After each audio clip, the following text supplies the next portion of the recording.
गांव की बहन। फूलमती काकी, अंजलि दीदी के लिए शहर से फोन आया है, जल्दी से भेजो दुकान पे, नहीं तो फोन कट जाएगा। हाँ हाँ बेटा, अभी भेजती हूँ। अंजलि बेटा, तेरे लिए शहर से फोन है, सब काम छोड़ के जल्दी जाके सुन ले, नहीं तो फोन कट जाएगा। हाँ माँ, अभी जाती हूँ, जरूर मीनाक्षी दीदी का फोन आया होगा। हाय अंजलि। नमस्ते दीदी, मेरा मतलब हाय, कैसी हो आप? यहाँ तो सब ठीक है। मामा मामी कैसे हैं? तू कैसी है? मेरे तो एग्जाम्स होने वाले हैं, हर रोज कॉलेज जाना पड़ता है, lectures, extra classes, private coaching. Oh, मैं तो इतना थक जाती हूँ, क्या बताऊँ। आपकी कॉलेज वाली बहन जी आपको इतना पढ़ाती है, तो घर कब जाती हैं आप दीदी?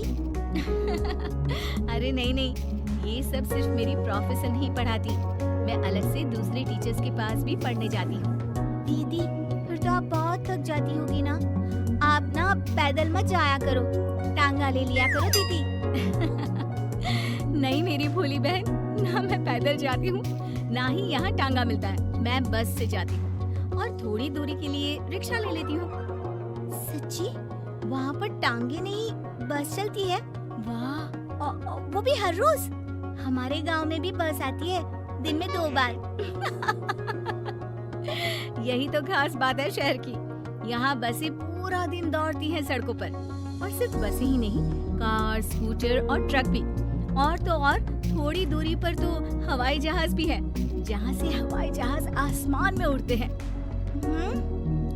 अच्छा दीदी, मैं फोन रखती हूँ, बुआ जी फूफा जी को मेरा नमस्ते कहना। हाँ माँ, हम लोग शहर में क्यों नहीं रहते? बुआ जी, फूफा जी और मीनाक्षी दीदी तो शहर में ही रहते हैं।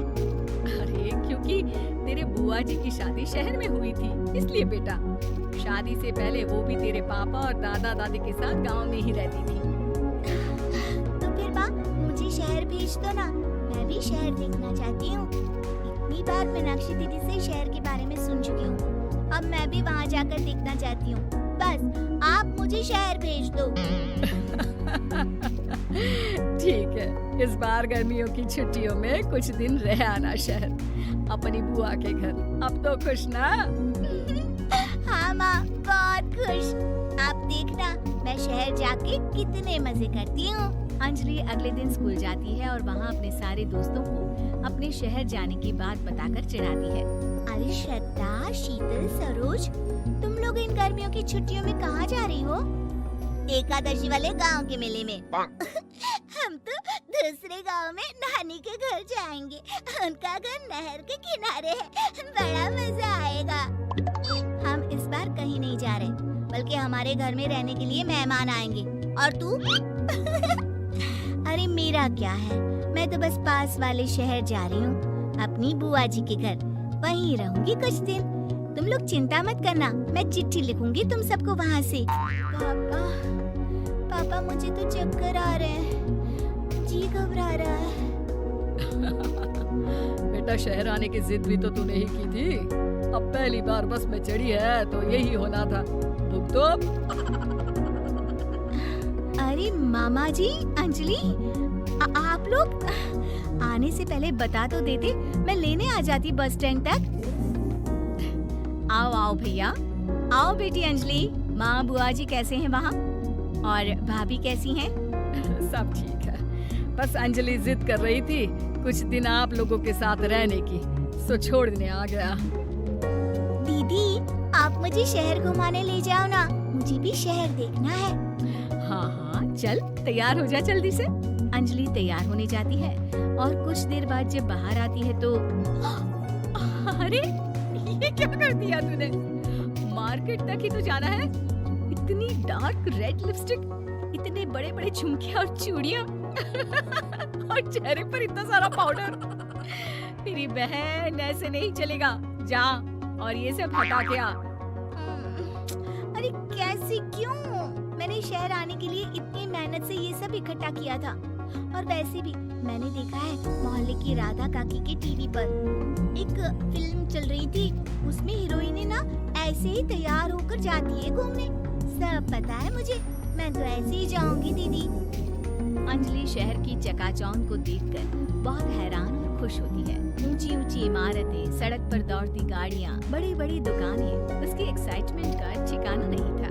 दीदी, ये छोटा सा कमरा सड़क के किनारे क्यों रखा है? इसमें कौन रहता होगा? ये कमरा नहीं, पीसीओ है, पीसीओ। यहाँ पर लोग फोन करने आते हैं, सिक्का डालकर। ओह, हमारे गांव में तो दुकान पे ही जाते हैं बात करने। अच्छा चल, तुझे रेस्टोरेंट में खाना खिलाने ले चलती हूँ। Excuse me, 2 plate noodles please and 2 Cola. Meenakshi को ऑर्डर प्लेस करते हुए अंजलि बहुत ध्यान से देखती है और थोड़ी ही देर में ऑर्डर लेकर वेटर आ जाता है और खाना टेबल पर रख देता है। अरे, ये लंबी लंबी सेवइयाँ खाते कैसे हैं दीदी? और इसके साथ कोई अचार, प्याज, मूली कुछ भी नहीं दिया, बस ये छोटा सा पेट खुजाने वाला दे दिया है। गांव में तो छोटे छोटे चावल ही होते हैं जो कि हाथ से ही खा लेती हूँ। अब इसे कैसे खाऊं दीदी? एक्सक्यूज मी, एक चम्मच प्लीज, और लिटिल प्याज और अचार और मूली और एक गिलास मट्ठा, वो बाद में। हाँ, अब ये सब सुनकर आसपास बैठे लोगों को हंसी आ जाती है। मीनाक्षी भी अपनी हंसी किसी तरह रोकने की कोशिश करती है और वेटर मुस्कुराता हुआ वहाँ से चला जाता है। अंजलि समझ नहीं पाती कि सब किस बात पर हंस रहे थे, लेकिन वो छिप जाती है। दीदी, मुझे लगता है कि मुझे इन सेवइयों को ऐसे ही खा लेना चाहिए, इसी पेट खुजाने वाले कांटे के साथ। एक काम कर, तू मुझे खाते दे, जैसे मैं खाऊं तो भी वैसे ही खा ले। ठीक है दीदी। अंजलि खाते खाते नूडल्स में सिरका ज्यादा डाल देती है, फिर ऊपर से नमक दानी से खेलते हुए काफी नमक भी अनजाने में छिड़क लेती है। अरे, ये क्या क्या खा लिया? अरे हाय हाय, कितना कड़वा है। पानी पानी, ये काला शरबत ही पी लेती हूँ।